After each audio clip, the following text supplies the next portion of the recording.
بسم اللہ الرحمن الرحیم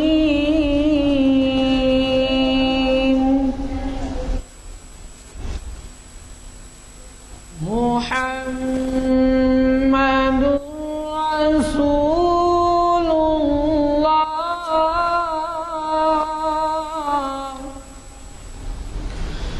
والذین معه أشداء على الكفار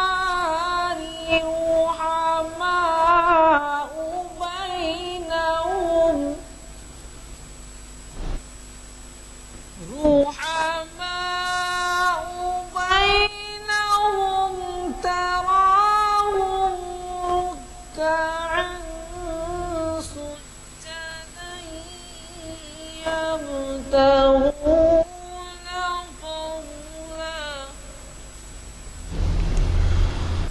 يبتغون فضلا من الله ورضوانا صدق اللہ۔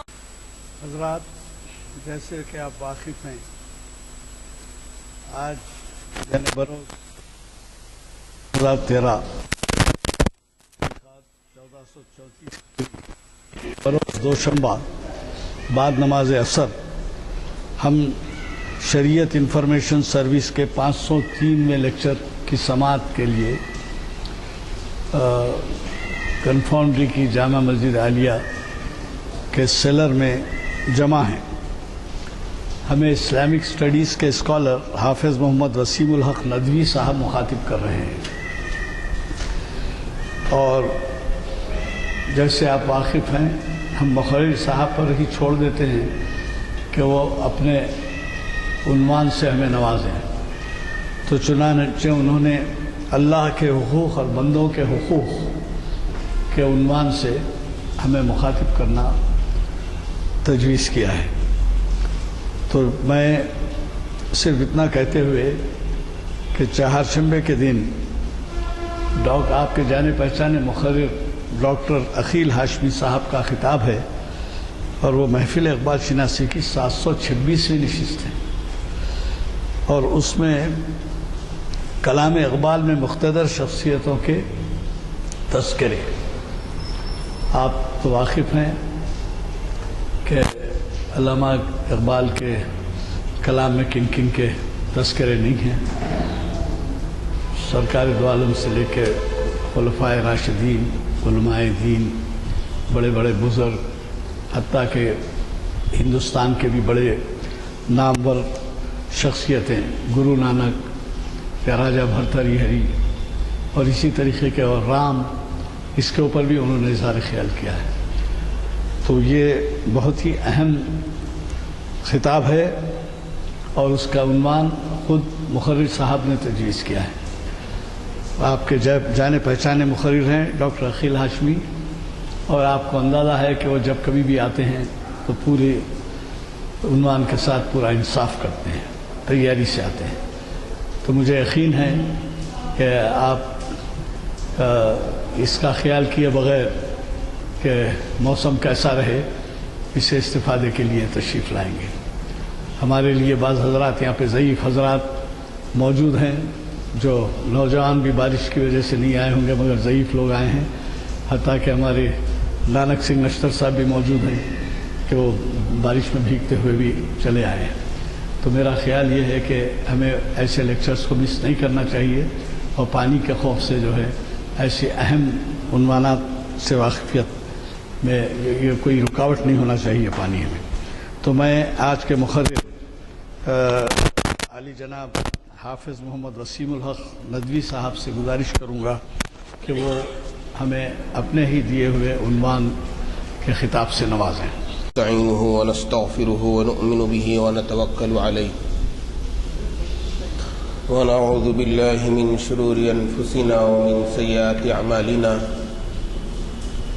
من يهده الله فلا مضل له ومن يضلله فلا هادي له ونشهد أن لا إله إلا الله وحده لا شريك له ونشهد أن سيدنا وحبيبنا وشفيعنا ومولانا محمدا عبده ورسوله أرسله بالحق بشيرا ونذيرا صلى الله تعالى عليه وعلى آله وأصحابه وأهل بيته وسلم تسليما كثيرا كثيرا.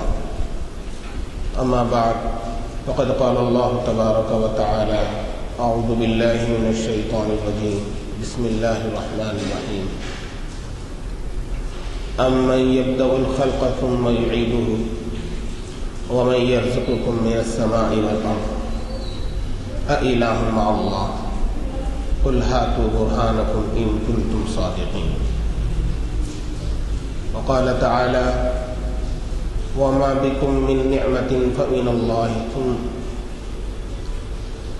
وقال تعالى: وما خلقت الجن والإنس إلا ليعبدون ما أريد منهم من رزق وما أريد أن يطعمون إن الله هو الرزاق ذو القوة المتين. صدق اللہ العظیم. محترم بزرگوں اور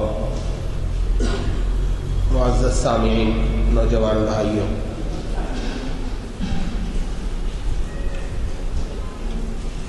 عنوان ہے اللہ کے حقوق اور بندوں کے حقوق.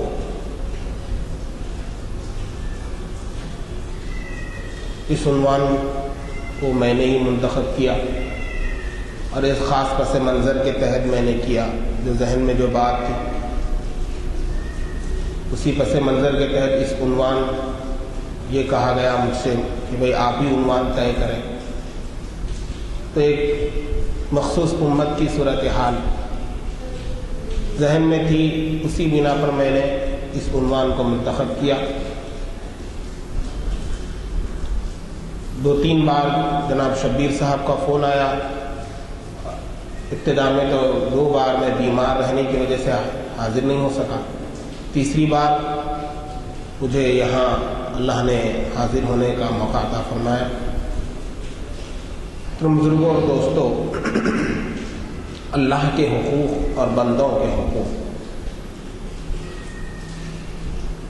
اللہ کے حقوق اور بندوں کے حقوق کی اہمیت کے بارے میں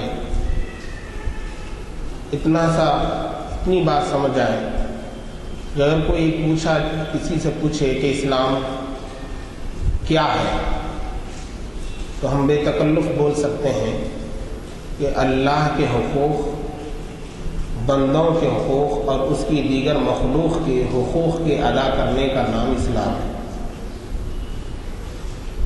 مختصر لفظ میں اگر اسلام کا تعارف پوچھا جائے تو ہم یہ بتا سکتے کہ اللہ کا حق اور بندوں کے حقوق اور اس کی دیگر مخلوق کی ادائیگی، حقوق کی ادائیگی کا نام اسلام ہے.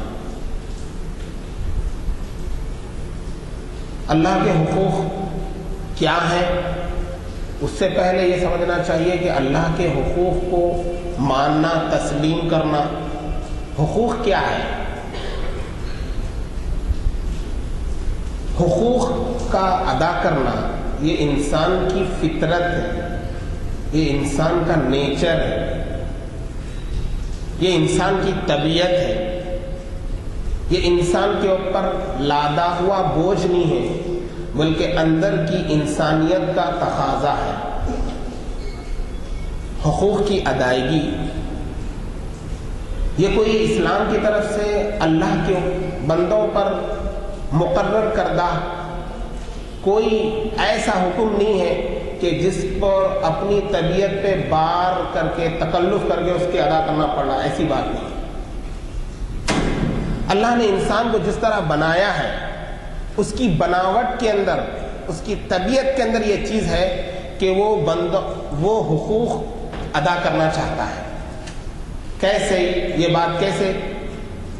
دیکھیے، سب مذاہب والے اس بات پر متفق ہے، نام الگ الگ دیتے ہیں لیکن سب اس پر متفق ہیں کہ انسان کا پیدا کرنے والا مسلمان اس کو اللہ بولتے ہیں، دوسرے مذاہب میں اس کو ایشور یا وغیرہ بھگوان وغیرہ کہا جاتا ہے۔ تو اللہ نے انسان کو پیدا کیا، انسان کا وجود جو ہوا وہ اللہ نے دیا، وہ وجود اللہ کے کن کے فیصلے سے انسان کا وجود ہوا۔ اللہ خالق ہے اور سارے انسان اللہ کے بندے ہیں، اور اس کی دیگر مخلوق بھی اللہ کے بندے ہیں۔ انسان کو اللہ نے پیدا کیا۔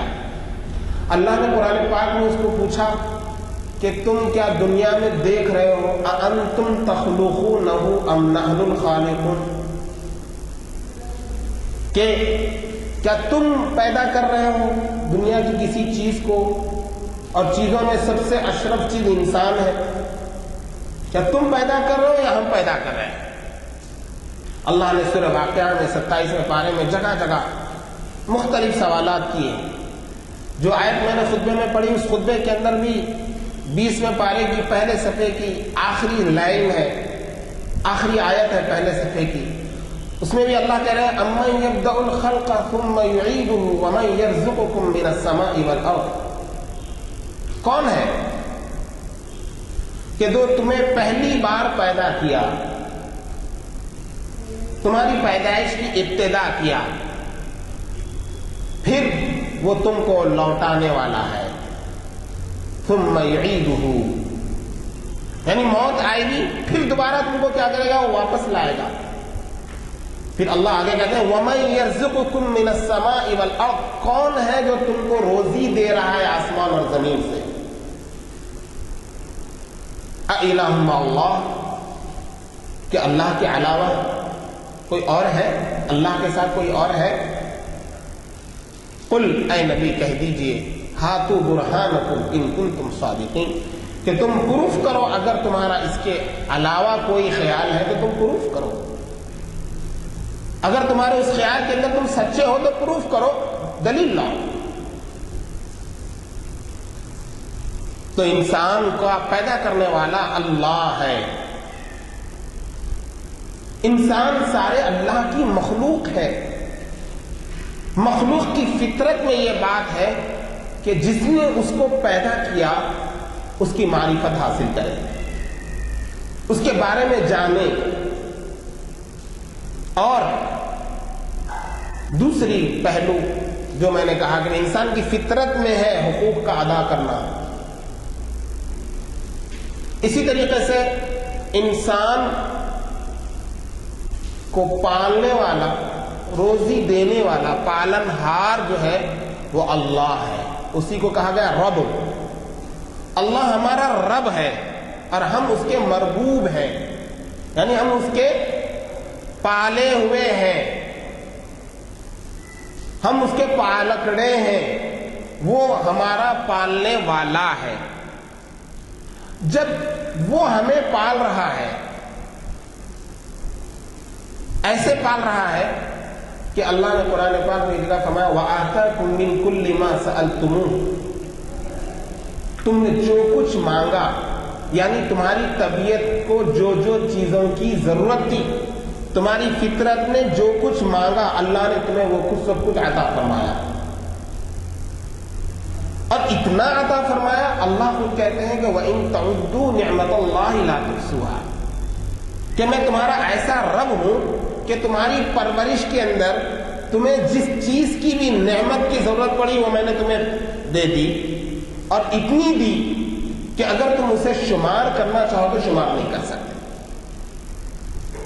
تو اللہ کا رب ہونا، پالنے والا ہونا، ہم اس کے پالے ہوئے ہونا، یہ تقاضا کرتا ہے اس بات کا کہ ہم اللہ کو کے بارے میں جانیں اور اس کی مرضیات کیا ہے، اس کی مرضی کے مطابق اس کے ساتھ معاملہ کریں۔ اسی طریقے سے ایک تیسری بات ہے، وہ یہ ہے کہ اللہ ہمارا مالک ہے، ہم اس کی مملوک ہیں، ہم اس کے مملوک ہیں. کیا اللہ ہمارا مالک ہے؟ آپ دیکھتے ہیں کہ دنیا کے اندر کسی چیز کے ہم مالک نہیں ہیں، اللہ ہی ہر چیز کا مالک ہے. ہمارا مالک بھی اللہ ہے. اسی لیے آپ دیکھیں گے کہ ایک بیٹا ہے یا آپ کی ایک ماں ہے، آپ لاکھ چاہتے ہوئے بھی چونکہ ان کے مالک اللہ ہیں اس لیے آپ ان کی موت کو روک نہیں سکتے. اس سے معلوم ہو رہا ہے کہ مالک آپ نہیں ہیں. ایک کاروبار تھا، ایک دکان تھی، ظاہر میں آپ اس کے مالک تھے، لیکن اچانک کوئی حادثہ ہوا اور پوری دکان جل گئی تو یہاں بھی یہ ظاہر ہوتا ہے کہ آپ اس کے مالک نہیں تھے، حقیقی مالک اللہ تھا. خود انسان جینا چاہتا ہے اور اپنی زندگی کو بچانے کے لیے کئی دوائیں اور لاکھوں روپے خرچ کرتا ہے، اس کے باوجود اپنے آپ کو بچا نہیں پاتا. اس سے معلوم ہوا ہے کہ مالک اللہ ہے. جو مالک ہے وہ اپنی ملکیت کی چیز، اپنی مملوکہ چیز کو جب چاہے لے لے، جب چاہے برقرار رکھے. تو ہم سب اللہ کے مملوک ہیں، اللہ ہمارا مالک ہے. تو اللہ رب ہے، خالق ہے، مالک ہے. ہم مخلوق ہیں، ہم مربوب ہیں، ہم مملوک ہیں. یہ تین عناصر پر اگر غور کیا جائے تو سمجھ میں آ جائے گا کہ ہماری فطرت اس بات کا تقاضا کرتی ہے کہ ہم اللہ کے حق کو مانیں. اور اللہ کا حق کیا ہے؟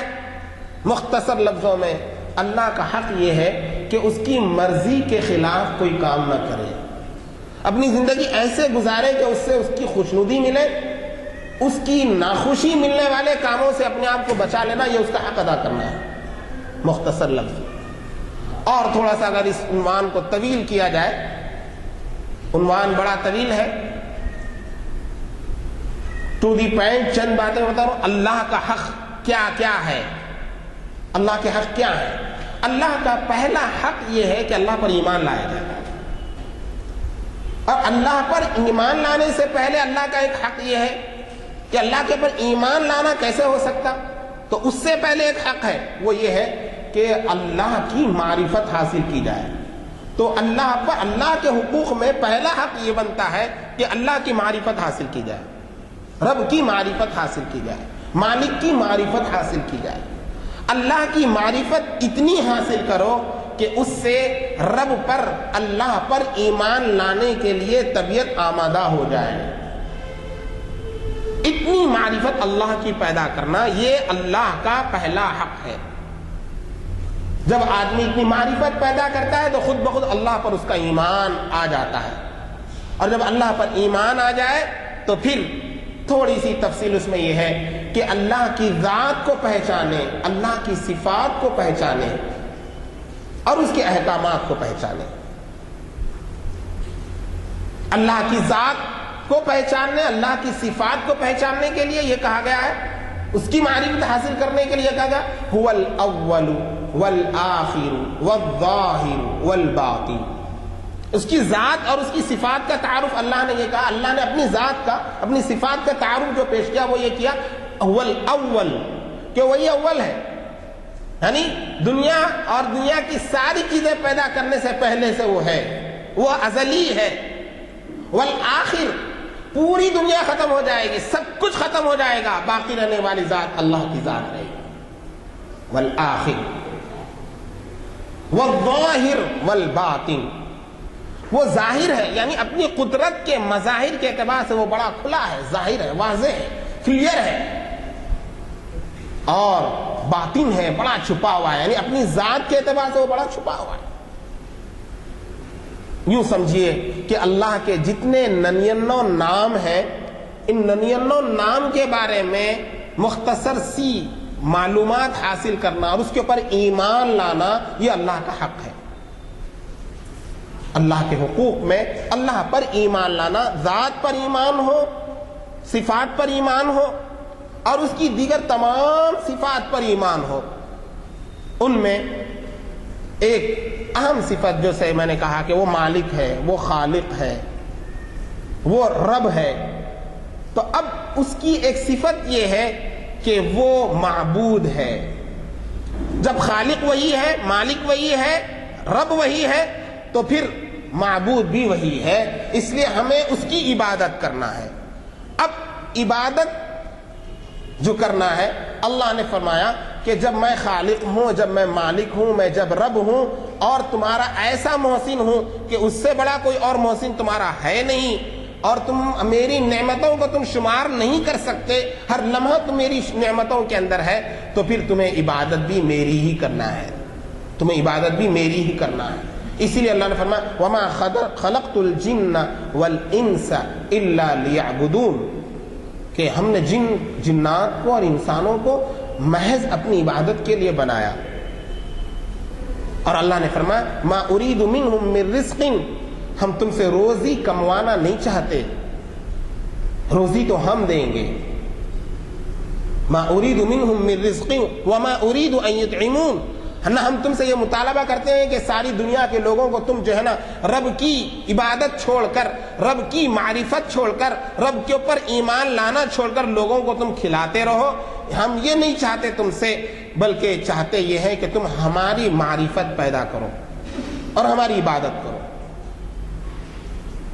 ان اللہ هو الرزاق، بے شک اللہ خوب دینے والے ہیں روزی. تو میرے بھائیوں، سب سے پہلی بات اللہ کا حق یہ ہے، ایک الحق اللہ کا ایسا ہے کہ اس کے اوپر ایمان لانا. یہ ایک ایسا حق ہے کہ اس حق کے بغیر آدمی مسلمان نہیں ہوتا. اگر یہ حق نہیں ادا کیا تو وہ مسلمان ہی نہیں ہے. کہ رب دل سے ماننا کہ ہمارا اللہ پر ایمان ہو، ہمارا دل سے. مسلمانی اور ایمان، کسی رجسٹر میں نام مسلمان لکھ دیا گیا تو آپ مسلمان نہیں ہوتے. کسی رجسٹر میں آپ کا نام لکھ، آپ مسلم بستی کے اندر رہتے ہیں پوری زندگی تو آپ مسلمان نہیں رہتے، بلکہ آپ کے اندر میں اللہ پر ایمان کی کیفیت ہو تو آپ ایمان والے ہوتے ہیں، مسلمان ہوتے ہیں. تو یہ ایک ایسا حق ہے کہ اس کے بغیر چارہ نہیں ہے. واجب رکن کے درجے میں ہے یہ اللہ کا حق کہ ادا کرنا ہی کرنا ہے اس کے بغیر. ورنہ اگر یہ حق ادا نہیں کرو گے تو پھر جہنم کا، دوزخ کا ایندھن بن جاؤ گے. اللہ نے حضرت معاذ بن جبل رضی اللہ عنہ نے حضرت اللہ کے نبی صلی اللہ علیہ وسلم سے پوچھا کہ جو ہے بندوں کا حق اللہ پر کیا ہے، اللہ کا حق بندوں پر کیا ہے. تو آپ صلی اللہ علیہ وسلم نے فرمایا کہ اللہ کا حق بندوں پر یہ ہے، اللہ کا حق بندوں پر یہ ہے کہ بندے اللہ پر ایمان لائیں، اور بندوں کا حق اللہ پر یہ ہے کہ جو بھی اللہ پر ایمان لائے اور اس کے ساتھ کسی کو شریک نہ کرے تو اللہ اس کی مغفرت فرما دیں گے، اس کو جنت میں بھیجیں گے. تو یہ ایک حق ہے، ایسا حق ہے. اس کے بعد جو حقوق ہے وہ حقوق جو ہے عملی اگر اس میں کمی آئی تو وہ عملی کوتاہی کے درجے میں ہوگا، لیکن ماننا تو اس کو بھی پڑے گا. اس میں ہے بدنی عبادتیں، مالی عبادتیں، اور بدنی اور مالی عبادتیں مل کر ایک عبادت بنتی ہے. بدنی عبادتوں میں نماز ہے، روزہ ہے، یہ اللہ کا حق ہے. مالی عبادتوں میں زکوٰۃ ہے، اور مالی اور بدنی دونوں مل کر دونوں چیزیں جس میں لگتی ہیں وہ ہے حج. تو یہ اللہ کے حقوق ہیں.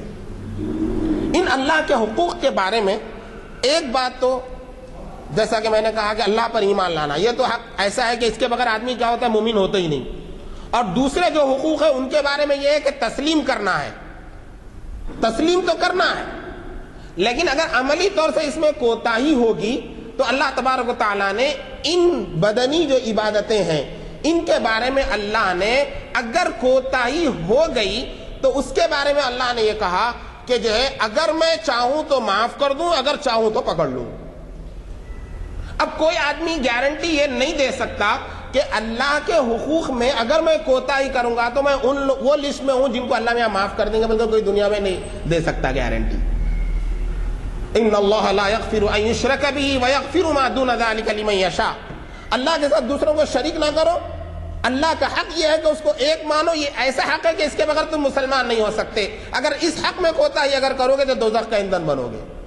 اور جو دوسرے حقوق ہیں وَيَغْفِرُ مَا دُونَ ذَلِكَ لِمَن يَشَاءُ, اس کے علاوہ جو ہیں اللہ کے حقوق, یہی عبادتیں, ان کے بارے میں اللہ فرماتا ہے وَيَغْفِرُ مَا دُونَ ذَلِكَ لِمَن يَشَاءُ, ان کے علاوہ جو ہوں گی اللہ اسے معاف کر دیں گے اگر چاہیں گے تو. لیکن دنیا میں کوئی آدمی یہ نہیں بول سکتا کہ جو حقوق میں میرے سے کوتاہی ہوئی, اللہ کے حقوق میں, نماز میں, روزے میں, زکوٰۃ میں, حج میں, وہ میں وہی لوگوں میں ہوں جن لوگوں کو اللہ میاں معاف کر دیں گے. کوئی آدمی ایسی گارنٹی دے نہیں سکتا. لیکن شیطان ہمیشہ یہ کوشش کرتا ہے کہ آدمی کو یہ باور کرائے کہ میں وہی لوگوں میں ہوں جن کو اللہ میاں معاف کر دیں گے, حالانکہ ایسی بات نہیں.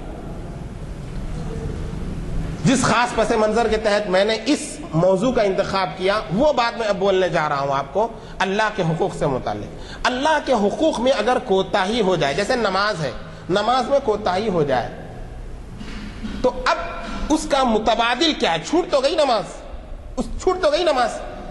یوں سمجھیے کہ کسی کو شعور ملا, دین کا شعور حاصل ہوا 25 سال کی عمر میں, اور 10 سال تک وہ نماز کبھی پڑھا کبھی چھوڑا, کبھی پڑھا اور کبھی چھوڑا, نمازیں اس کی چھوٹی ہوئی ہے. تو اب اس کے لیے اللہ کے حق میں جو کوتاہی ہوئی, اس کوتاہی کا سبسٹیٹیوٹ کیا ہے؟ اس کوتاہی کی وہ تلافی کیسے کر سکتا ہے؟ تو اس کوتاہی کی تلافی کرنے کے لیے اسلام میں یہ ہے کہ وہ قضا نمازوں کا اہتمام کرے. ایک آدمی سے 10 سال کی نمازیں چھوٹی ہوئی ہے, فرض کیجئے کہ 200 نمازیں چھوٹی ہوئی ہے اس کی. اب وہ یہ کہہ رہا ہے کہ وَيَغْفِرُ مَا دُونَ ذَلِكَ لِمَن يَشَاءُ, اللہ میاں شرک کے علاوہ ہر گناہ کو معاف کر سکتے, ہو سکتا ہے میرے کو بھی معاف کر دیتے ہوں گے, ہو سکتا ہے نا, یقین تو نہیں ہے نا آپ کو. تو اللہ تبارک و تعالیٰ کے پاس پہلا جو سوال ہوگا وہ نماز سے متعلق ہوگا ایمان کے بعد. تو اب آپ کو چاہیے کہ نماز میں اگر کوتاہی ہو گئی ہو تو اسلام کا حکم یہ ہے کہ آپ نمازیں, قضا نمازوں کا اہتمام کریں. جتنی نمازیں چھوٹی ان کی قضا کرنے کا آغاز کریں.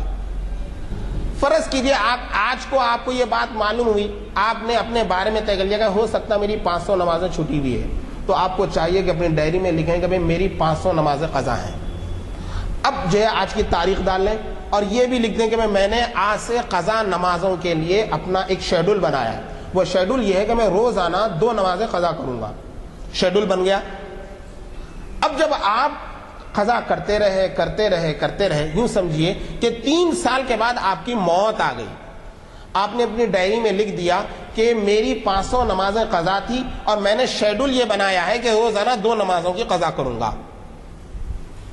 اب 3 سال کے بعد جب دیکھا جائے آپ کی موت جب سامنے آئے, اور اس میں یہ بھی لکھ دینا ہے کہ اگر میری موت ان 500 نمازوں کی قضا سے پہلے آ جائے تو میرے ورثہ کے لیے یہ وصیت ہے کہ میرے 1/3 مال میں سے میری نمازوں کا فدیہ دے دیا جائے. یہ ہے اللہ کے حقوق میں جو کوتاہی ہوئی تو اس کی تلافی کی شکل و صورت. آج ہمارے پاس ایسا ہے کہ نمازیں چھٹی ہوئی اور کہنے کے نہیں اب تو میں نماز پڑھ رہا ہوں اور توبہ روزانہ کر رہا ہوں, نماز اللہ کا حق ادا ہو جائے گا. پچھلے جو حقوق کے اندر کوتاہی ہوئی ان کوتاہیوں کا سد باب یا ان کوتاہیوں کے بارے میں اللہ کے پاس پکڑ سے آدمی اس وقت محفوظ رہ سکتا ہے جب یہ ان نمازوں کی کیا کرے, قضا کرے. ٹھیک یہی بات روزے میں ہے. ٹھیک یہی بات روزے میں, جو میں نے رمضان نماز سے متعلق جو تفصیل بتائی, روزے کے متعلق بھی ٹھیک وہی تفصیل رہے گی. یہ تو بدنی عبادت, خالص بدنی عبادت. زکوٰۃ مالی عبادت ہے. زکوٰۃ کے اندر یہ ہے کہ بھئی پچھلے سالوں میں آپ نے زکوٰۃ ادا نہیں کی, آپ کو اندازہ لگانا پڑے گا کتنے سالوں سے میں زکوٰۃ ادا نہیں کر رہا ہوں. تو آپ کو اپنی ڈائری میں لکھنا پڑے گا کہ میں پچھلے 5 سال سے فرض کیجئے کہ میں زکوٰۃ ادا نہیں کرتا آیا ہوں, اب میں ادا کر رہا ہوں اتنے روپے اپنی زکوٰۃ کے. میری اندازے سے میں جتنا سوچا تو 5 سال میں میری زکوٰۃ کی جو رقم بنتی ہے فرض کیجئے کہ 1 لاکھ روپے بنتی ہے. تو میں ہر مہینہ اپنی زکوٰۃ جو پچھلی جو میں نہیں دیا ہوں اس کی ادائیگی میں جو کر رہا ہوں 1,000 سے 10,000 سے 5,000 سے میں ادا کر رہا ہوں. اب اگر موت آ گئی وصیت میں وہاں لکھ دینا چاہیے کہ اگر یہ رقم ادا ہو جائے تو ٹھیک ہے, اگر نہیں ادا ہوئی تو میرے مال وراثت کے 1/3 مال میں سے میرے زکوٰۃ کیا کر دی جائے, ادا کر دی جائے. یہ ہے حقوق اللہ کی توبہ. ہم لوگ توبہ سمجھتے ہیں کہ بس جو اس سے پہلے زکات نہیں دیے تھے بس توبہ کر لیے زکات ادا ہو جائے. نہیں، اللہ کے پاس جانے کے بعد پکڑ ہوگی. اسی طریقے سے حج کا معاملہ ہے کہ حج ادا کرنا تھا، فرض ہو گیا تھا لیکن فرض نہیں کیا ادا.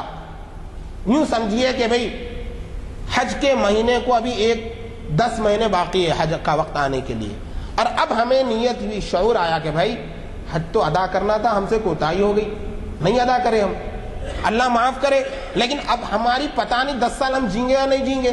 تو اس کے لیے فوراً اس کی توبہ کیا ہوگی؟ اس کی توبہ یہ ہوگی کہ فوراً اپنی ڈائری میں لکھ دے کہ بھائی حج کرنا چاہیے تھا، میں نہیں کیا، یہ مجھ سے غلطی ہوئی. حج کا موقع آنے تک میں پتہ نہیں جیوں یا نہ جیوں. میرے ورثہ کا کام یہ ہے کہ اگر حج کرنے سے پہلے میری موت ہو جائے تو میرے جانب سے حج بدل میرے 1/3 مال سے کیا جائے.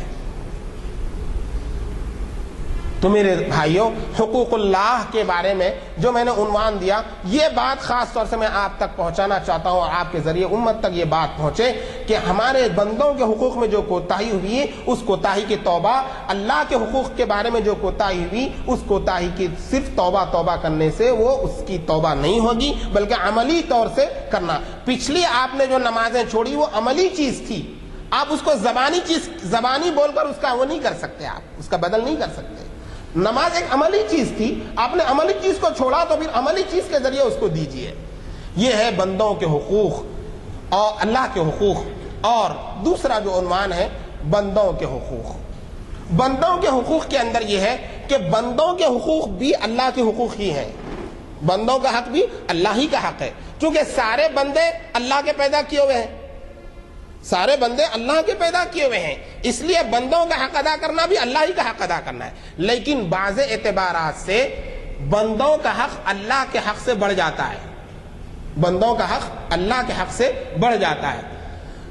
اللہ کے نبی صلی اللہ علیہ وسلم نے فرمایا کہ جو آدمی بندوں کے حق تلفی کیا ہوگا کل قیامت میں وہ اللہ کے پاس پہنچے گا.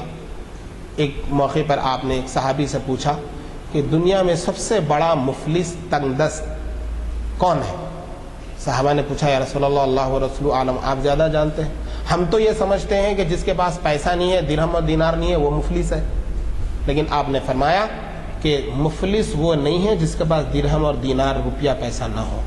آپ نے فرمایا کہ مفلس وہ ہوگا کل آخرت میں جو تہامہ پہاڑ کے برابر نیکیاں لے کر آئے گا. عرب کا ایک پہاڑ، بہت بڑا پہاڑ ہے، مشہور پہاڑ تھا، اس کا نام ہے تہامہ.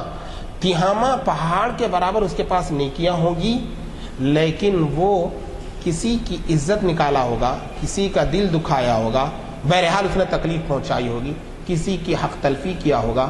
تو جب اس کی تہامہ پہاڑ کے برابر نیکیاں ایک ایک کو دی جائے گی اس کے ظلم کے بدلے میں، تو پھر صورتحال یہ ہو جائے گی کہ اس کی پوری نیکیاں ختم ہو جائے گی اور پھر بھی یہ برابر ظالم اور حق تلفی کرنے والا برقرار رہے گا. تو اب اس کے لیے یہ کرنا پڑے گا کہ ان کے گناہ اس پر ڈال دیے جائیں گے، کیونکہ وہ روز جزا ہے، جزا کا دن ہے، انصاف کا دن ہے. ایسا انصاف کا دن ہے کہ اگر ایک جانور، 2 سینگوں والے جانوروں میں سے ایک جانور نے دوسرے جانور پر ظلم کیا تو اللہ جو جانور مظلوم رہا اس مظلوم کو ظالم سے بدلہ دلا کر اس جانوروں کو مٹی بنا دیں گے. ایسا انصاف کا دن ہے وہ. تو اب بندوں کے حقوق میں میرے بھائیوں سب سے پہلے اللہ کے بندوں میں سب سے بڑے بندے، سب سے افضل اور اعلیٰ بندے وہ انبیاء کرام ہیں. اور ایک بندہ اللہ کا جو سب مخلوق میں افضل ہو سارے بندوں میں، وہ ہے محمد رسول اللہ صلی اللہ علیہ وسلم. تو بندوں کے حق میں سب سے پہلا حق یہ ہے کہ اللہ کے نبی کو کہ رسول کو، آپ رسول کو رسول مانا جائے. یہ بندوں کے حق میں پہلا حق ہے. یہ اتنا بڑا حق ہے کہ ماں باپ سے بڑھ کر ہے یہ حق. سارے نبیوں پر ایمان لانا یہ بندوں کا حق ہے، اور سارے نبیوں میں اللہ کے رسول پر ایمان لانا یہ سب سے بڑا حق ہے. اور پھر اس کے بعد درجہ بدرجہ صحابہ پر ایمان لانا. اسی طریقے سے اولیاء کرام پر ایمان لانا. کیا ایمان؟ ان کے ولی ہونے کا اقرار کرنا. بشرطے کہ ان کا ولی ہونا واضح ہو جائے۔ تو صحابہ پر، اولیاء کی ولایت کو تسلیم کرنا یہ بندوں کا حق ہے۔ وہ بھی ایک اللہ کے ولی جو ہے وہ اللہ کے بندے ہیں، اللہ کے صحابی جو ہے وہ اللہ کے ایک بندے ہیں، ہر نبی اللہ کا ایک بندہ ہے۔ تو ان کے پر ایمان، ان کے رسول ہونے کو تسلیم کرنا، صحابی کے صحابیت ہونے کو ماننا، ولی کے ولی ہونے کو ماننا، یہ ان کا حق ہے، یہ حق ادا کرنا پڑے۔ اس کے بعد یہ حق اللہ کے نبی کے بارے میں قرآن پاک میں اللہ نے فرمایا النبی اولا بالمؤمنین من انفسہم وازواجہ امہاتہم، نبی تمہاری جان سے بھی زیادہ تم سے قریب ہے، اور نبی کی بیویاں ساری تمہاری مائیں ہیں۔ اسے اندازہ لگائیے کہ نبی صلی اللہ علیہ وسلم کا حق، بندوں کے حقوق میں سب سے پہلا حق اللہ کے نبی صلی اللہ علیہ وسلم کا حق، اور پھر اس کے بعد درجہ بدرجہ جو جتنا قریب ہوں گے ان کا حق اتنا زیادہ ہوگا۔ اس کے بعد حق ہے ماں باپ کا، ماں باپ کے اندر ماں کا حق سب سے زیادہ ہے، اس کے بعد والد کا حق ہے، درجہ بدرجہ اسی طریقے سے خالہ، رشتہ دار، سارے رشتہ دار۔ ایک بات رشتہ داری سے متعلق آپ کے سامنے، حق سے متعلق، رشتہ دار کا یہ حق ہے، رشتہ دار کو رشتہ دار مانا جائے، رشتہ دار کو رشتہ دار مانا جائے، یہ رشتہ دار کا حق ہے، یہ بھی بندوں کے حق میں آتا ہے۔ فرض کیجئے آپ کے جو چچا ہیں، آپ کے جو ماموں ہیں، آپ کی جو خالہ ہیں، آپ کی جو پھوپھو ہیں، یہ اللہ کی طرف سے طے کردہ خالہ، پھوپھو، چچا ہیں، یہ آپ کے ابا کی طرف سے، آپ کی طرف سے طے کردہ لوگ نہیں ہیں، یہ چچا بنے ہوئے، خالہ بنے ہوئے اور پھوپھو بنے ہوئے، یہ کیا ہے؟ اللہ کی طرف سے منتخب کردہ خالہ اور چچا ہے۔ تو اب یہ اللہ کے بندے ہیں، یہ بھی، تو ان کا حق یہ ہے کہ ان کے رشتہ دار ہونے کو کیا کیا جائے؟ تسلیم کیا جائے۔ ایک آدمی اگر چچا کو چچا نہیں مانتا، ماموں کو ماموں نہیں مانتا، تو گویا کہ وہ بندوں کے حق میں کیا کر رہا ہے؟ کوتاہی کر رہا ہے، حق تلفی کر رہا ہے۔ تو اس لیے بندوں کے حقوق میں رشتہ داروں کا حق، قرآن پاک میں اللہ کے نبی صلی اللہ علیہ وسلم نے فرمایا کہ دیکھو، فاسق ہی کیوں نہ ہو، گناہ گار ہی کیوں نہ ہو، جو آدمی اپنی رشتہ داری کا خیال رکھتا ہے، رشتہ داروں کا لحاظ رکھتا ہے، رشتہ داروں کے ساتھ مدد اور نصرت کا معاملہ کرتا ہے، رشتہ داری کی پاس و لحاظ رکھتا ہے، تو اللہ اسے روزی دیتے ہیں اور اس کی روزی میں برکت دیتے ہیں، اور جو رشتہ داری، اور اس کی عمر میں برکت دیتے ہیں، اور جو رشتہ داری توڑتا ہے، وہ گناہ، جن گناہوں پر فوراً سزا ملتی ہے، اور وہ اچھے کام، جن اچھے کاموں پر فوراً بدلہ ملتا ہے، ان میں ہے رشتہ داری کا خیال رکھنا۔ اگر آپ رشتہ داری کا خیال رکھتے ہیں تو یہ ایسی نیکی ہے کہ اللہ اس کا بدلہ فوراً دیتے ہیں، دنیا میں ہی دیتے ہیں، اور رشتہ داری کو توڑنا یہ ایسا گناہ ہے کہ اس گناہ کے اوپر اللہ فوراً سزا دیتے ہیں کہ روزی میں بے برکتی دیتے ہیں اور عمر میں بے برکتی دیتے ہیں۔ تو رشتہ دار پورے کیا ہے؟ بندے ہیں، ان کا بھی ہم پر حق ہے۔ تو اب ہمیں جاننا چاہیے کہ ماں باپ کے کیا حقوق ہیں۔ جیسا کہ میں نے کہا کہ ماں باپ کے اندر، ماں باپ کے بعد اگر کسی کا مقام اور مرتبہ ہے تو بیوی کا مقام اور مرتبہ ہے، اور بیوی کے لیے شوہر کا مقام اور مرتبہ ہے۔ اللہ کے نبی نے فرمایا کہ تم دنیا میں گھر کے باہر چاہے کتنے ہی اچھے کہلائے جاؤ، کتنے ہی بااخلاق سمجھے جاؤ اور بااخلاق لوگوں میں مشہور ہو، یہ کوئی اخلاق تمہارے بااخلاق ہونے کا پروف نہیں ہے۔ تمہارے بااخلاق ہونے کا پروف یہ ہے کہ تم اپنی بیوی کا اس انداز سے حق ادا کرو کہ وہ کہہ دے کہ یہ بااخلاق ہے، وہ کہہ دے کہ یہ ظالم نہیں ہے۔ تو اللہ کے نبی صلی اللہ علیہ وسلم نے فرمایا کہ خیرکم خیرکم لأہلہ، تم میں جو سب سے بہتر ہے وہ ہے جو اپنی بیوی کے ساتھ بہتر ہو۔ تو بیوی کے جب حقوق ادا کریں گے تو تبھی تو بولے گی دل سے بیوی کہ یہ میرے بااخلاق شوہر ہے۔ اور شوہر بیوی کے لیے بھی یہ ہے کہ جو نا شوہر کے سارے حقوق ادا کرے۔ آج افسوس اس بات کی ہے کہ نکاح ہوتے ہیں لیکن نکاح سے پہلے نہ لڑکے کو بیوی سے متعلق حقوق بتلائے جاتے ہیں، نہ بیوی کو شوہر سے متعلق حقوق بتلائے جاتے ہیں، جس کا نتیجہ یہ ہوتا ہے کہ بندوں کے حقوق کے مارنے میں بیوی بھی مبتلا ہوتی ہے، شوہر بھی مبتلا ہوتی ہے۔ تو اس لیے بندوں کے حقوق کا خیال رکھا جائے۔ شوہر کے بارے میں اللہ کے نبی نے کیا فرمایا کہ اگر بیوی تمہاری اپنے تمہارے شوہر کے جسم پر پورے پھوڑے ہو جائیں، ہر جگہ پھنسیاں نکل آئی، اور بیوی اپنی زبان سے چاٹ چاٹ کر اس پورے پھنسی کے اندر ہونے والے مواد کو اس نے صاف کیا، تب بھی وہ شوہر کا ادا نہیں کر سکتی۔ اور پھر آپ نے فرمایا کہ جو نا شوہر کیا ہے، بیوی کیا ہے شوہر کے لیے؟ آپ نے فرمایا کہ یہی تمہاری ایمانیت کے پہچان کا معیار ہے، بیوی گواہی دے۔ اللہ کے نبی دنیا سے رخصت ہو رہے ہیں، تب بھی آپ بول رہے ہیں کہ بھائی الصلاۃ وما ملکت ایمانکم، کہ دیکھو اپنے ماتحتوں کی حقوق کا خیال رکھو، بندوں کے ماتحتوں میں تمہاری بیوی ہے، اس کا حق کا خیال رکھو، اس کا حق نہ مارو۔ نکاح کی آیت کے اندر اللہ نے ان اللہ کان علیکم رقیبا، بے شک اللہ تم پر نگہبان ہے۔ ایک لڑکی اپنے ماں باپ کو چھوڑ کر تمہارے پاس پہنچی ہوئی ہے، بیوی بن کر اپنی عزت عصمت سب کچھ تمہارے حوالے کی ہوئی ہے، تم اسے جو نا بے یار و مددگار مت سمجھو، اللہ نگہبان ہے اس کا۔ تو بندوں کے حقوق میں بیوی کا حق ہے، پھر اس کے بعد درجہ بدرجہ بہنوں کا حق ہے، بھائیوں کا حق ہے، اور اسی طریقے سے اور آگے آپ بڑھیں گے تو پڑوسیوں کا حق ہے۔ پڑوسی کیا ہے؟ پڑوسی کہ آپ نے فرمایا پڑوسی تین ہوتے ہیں۔ ایک پڑوسی وہ ہے آپ کا پڑوس ہے، مسلمان ہے اور رشتہ دار ہے آپ کا، تو اس کا زیادہ حق ہے۔ ایک پڑوسی وہ ہے مسلمان ہے، پڑوسی ہے، پڑوسی اور مسلمان ہے، دو حق ہیں اس کے۔ اور ایک یہ ہے کہ جناب وہ صرف پڑوسی ہے، نہ رشتہ دار ہے نہ مسلمان ہے، تب بھی اس کا حق ہے۔ اور پڑوسی صرف ہمارے گھر کے پاس کے پڑوسی کو پڑوسی نہیں بولتے، ہماری جہاں دکان ہوتی ہے وہاں جو پڑوس وہ بھی پڑوس ہے۔ ایون اگر ہم جہاز میں سفر کر رہے ہوں، بس میں سفر کر رہے ہوں، ٹرین میں سفر کر رہے ہوں، تو اس وقت جو ہمارے آزو بازو رہیں گے وہ بھی ہمارے پڑوس ہیں، ان کا بھی حق ادا کرنا ہے آپ کو۔ تو یہ ہے بندوں کے حقوق۔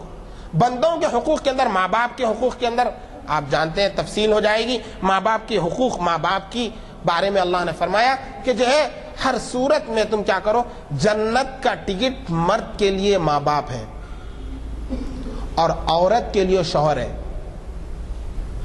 حقوق کی ادائیگی کی اہمیت کو آپ سمجھیے کہ مرد کے لیے جنت کا ٹکٹ ماں باپ کی رضا ہے اور عورت کے لیے جنت کا ٹکٹ شوہر کی رضا ہے۔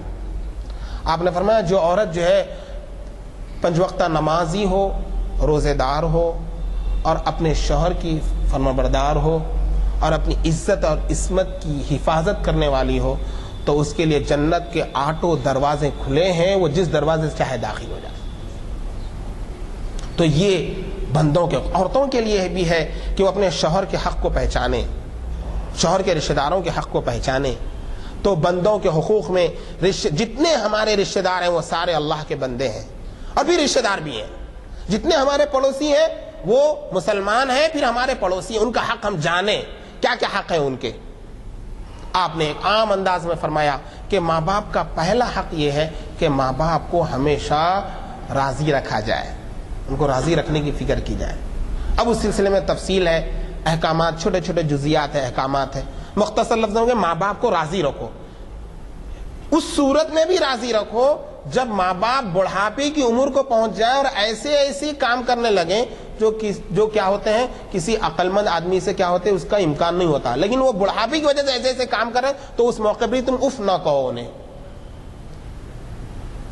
تو ماں باپ کا حق ادا کیا جائے، اور بھائیوں کا، رشتہ دار جو ہے بھائی ہے بہنیں ہیں، ان کا حق نہ مارا جائے، میراث میں ان کا حق نہ مارا جائے۔ اور تمام بھائیوں کے حقوق، بھائی آپ بڑے ہیں تو چھوٹے بھائی ہونے کے ناطے آپ پر جو حق ہے وہ حق کو ادا کیا جائے۔ اسی طریقے سے حقوق میں ایک یہ بھی ہے کہ آپ کی جو اولاد ہے وہ بھی اللہ کی بندی ہے، بندے ہیں اور بندی ہیں۔ اگر ہم اولاد کی صحیح تربیت کرتے ہیں تو گویا کہ بندے کا حق ادا کرتے ہیں۔ اگر ہم اولاد کی تربیت میں کوتاہی کرتے ہیں تو ہم صرف یہ سمجھ رہے ہیں کہ بھائی ہم اولاد کی تربیت میں نہیں، بھائی ہم کوتاہی کر رہے ہیں تربیت میں نہیں، تم حق مار رہے ہیں بچوں کا۔ بچوں کو اگر تم دنیا کی ساری آسائشیں دیتے ہیں اور دنیا کی ساری اہمیت اس کو بتاتے ہیں، لیکن اگر آخرت کی اہمیت نہیں بتاتے، آخرت کے بارے میں اس کی باس پرس نہیں کرتے ہیں، تو تم اس کی حق تلفی کرتے ہیں۔ اس اینگل سے سمجھنے کی ضرورت ہے کہ اولاد کی تربیت کے بارے میں کوتاہی کرنا حق تلفی کرنے کے جرم میں آئے گا۔ تو بندوں کے حقوق یہ ہیں کہ اولاد اولاد اگر ہو تو اس کی صحیح تربیت کی جائے، بھائی اگر ہو تو رشتہ داروں کے بارے میں آپ نے فرمایا رشتہ دار وہ ہوتا ہے کہ رشتہ دار اگر رشتہ داری توڑا تو وہ رشتہ داری نہ توڑے، بلکہ وہ تو رشتہ داری کیا کرتے رہے، جوڑتے رہے۔ رشتہ دار کے بارے میں عام حقوق، عمومی حقوق آپ نے فرمایا کہ جو ہے حتی الامکان اپنے رشتہ داروں کی مدد کی جائے، ان کی غلطیوں کا درگزر کیا جائے۔ آپ نے اس کے بعد پڑوسیوں کے بارے میں فرمایا، پڑوسیوں کا حق یہ ہے کہ آپ نے فرمایا پڑوسی ایسے ہیں کہ اللہ کے حضرت جبرائیل پڑوسیوں کے بارے میں ایسی وصیت کرتے رہے، اتنی بار وصیت کیے کہ مجھے ایسا لگا کہ پڑوسیوں کو شاید آپ وراثت دینا کا اعلان لے لیں، وراثت کا حکم شاید اللہ کی طرف سے آ جائے۔ تو ہم پڑوسیوں کے حقوق، آپ نے پڑوسیوں کے حق کے بارے میں یہ فرمایا کہ پڑوسی بیمار ہو جائے مزاج پرسی کی جائے اس کی، اور اس کی ممکنہ طور سے مدد کی جائے۔ تو یہ بندوں کے حقوق ہے۔ بندوں کے حق کے بارے میں آخری بات کہنا ہے وہ یہ ہے کہ بندوں کو آپ نے اپنے رشتہ دار کو، اپنے پڑوسی کو، اپنے ماں باپ کو تکلیف دی، بندوں کے حقوق کو عنوان کو میں نے جو بات بولنے کے لیے آپ کے سامنے یہ عنوان منتخب کیا وہ یہ ہے کہ آپ کوتاہی ہو گئی ماں باپ کے سلسلے میں، بھائیوں کے سلسلے میں، بہنوں کے سلسلے میں، میراث کے بارے میں کوتاہی ہو گئی، ان کا حق دینے کے سلسلے میں کوتاہی ہو گئی۔ تو اب کیا کرنا ہے؟ اب یہ کرنا ہے کہ اگر آپ نے اپنی بہن کا، اپنی بیوی کا یا کسی کا میراث میں حق مارا ہے، جوڑے کی رقم لے کے آپ نے اپنی بیوی کو جو ہے نا کے اوپر ظلم کیا ہے، رشوت کھایا ہے، تو اب آپ کو جوڑے کی رقم واپس کرنا پڑے گا۔ آپ نے مطالبہ کر کے جہیز لیا ہے تو یہ ایک بندی کا حق آپ نے مارا ہے، اب اس کو واپس دینا پڑے گا۔ آپ نے مطالبہ کر کے کھانا لیا ہے تو آپ کو تو شعور آیا تھا، اب آپ کو کیا کرنا چاہیے، اسے وہ واپس کرنا ہے۔ تو بندوں کا حق یہ ہے کہ جس کا جو حق تم نے مارا ہے وہ حق واپس کرو، واپس نہیں کر کے توبہ کرتے ہیں، اس سے جو ہے نا توبہ نہیں ہوگی۔ کسی کا مال آپ نے دبایا، رشتہ دار کا، پڑوس کا، ایک عام مسلمان کا، جس کا بھی آپ نے حق مارا ہے اس کا حق، مالی حق مارا ہے، مالی حق واپس دو۔ اور اگر اس کی آپ نے بے عزتی کی، دل دکھایا، تو اب آپ کو کرنا یہ پڑے گا کہ اس سے معافی مانگنا پڑے گی۔ یہ بندوں کا حق۔ آپ جو ہے نا دنیا بھر کی لوگوں کو تکلیفیں دے چکے ہیں اور آپ مسجد میں بیٹھ کر اب توبہ کر رہے ہیں، آپ کو یاد کرنا پڑے گا کہ جن جن کو آپ نے ستایا تھا، جن جن لوگوں کی آپ نے بے عزتی کی تھی، جن جن لوگوں کی غیبت کر کے آپ نے ان کو لڑایا تھا، جن جن لوگوں پر غلط الزامات لگا کے ان کو آپس میں بھڑایا تھا، اور ان لوگوں سے آپ کو کیا کرنا پڑے گا، معافی چاہنا پڑے گا۔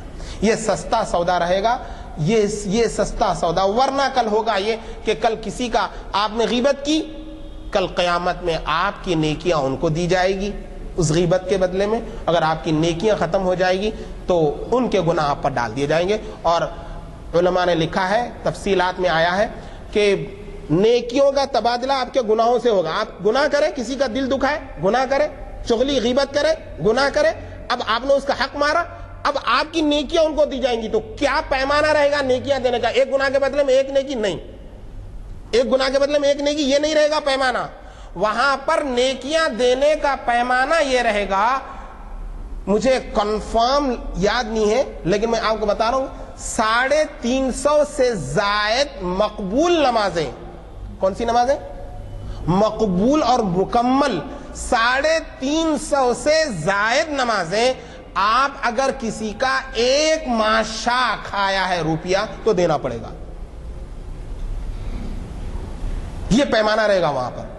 مقبول نمازیں 350 سے زائد آپ کے ایک چھوٹے سے گناہ پر صرف 1 روپیہ کسی کا آپ نے دینا پڑے گا۔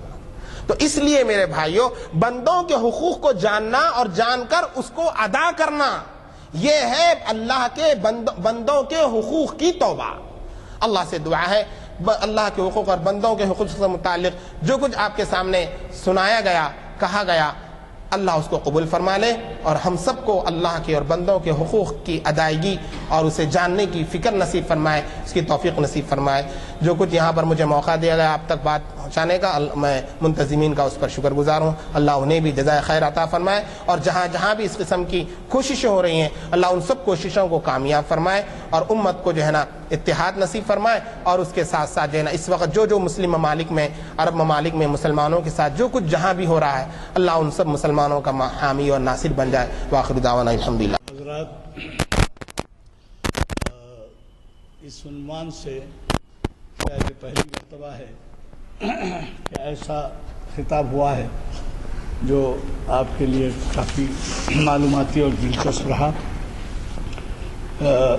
جیسے پہلے اعلان کیا جا چکا ہے 500 سے زائد محفلیں ہوئی ہیں اور اس میں یہ پہلی دفعہ اتنے راز جو ہے حقوق کے بارے میں بات چیت ہوئی ہے۔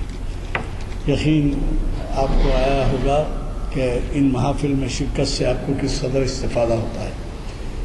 میں پہلے بھی کہہ چکا ہوں کہ بدقسمتی سے ہمارے ہاں مطالعے کا وقت نہیں ہے، حالانکہ ہمارے ہاں دینی کتب کا انبار ہے اور بڑے بڑے بزرگان دین کا جو کچھ کہنا ہے، ان کی جو کچھ تعبیریں ہیں، یہ تمام کی تمام ریکارڈ پہ محفوظ ہیں، کتابوں کی شکل ہے۔